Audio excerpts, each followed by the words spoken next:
Welcome to iPhotography.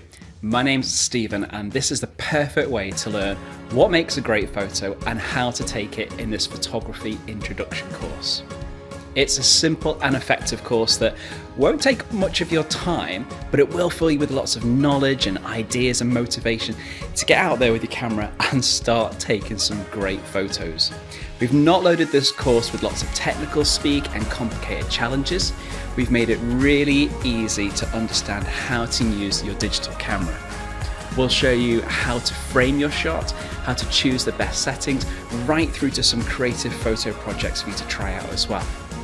We understand that not everyone has the same type of camera, and it's definitely not the case that the most expensive camera will take the best photo, as you'll discover. It's all about knowing how to use it. And once you know that, you can take a great photo using any camera. And this course will introduce you to a range of iPhotography's professional tutors and the best methods of understanding different topics in photography.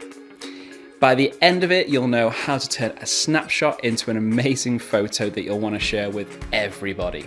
So come and join our photography introduction course for beginners, and let's start taking some great photos.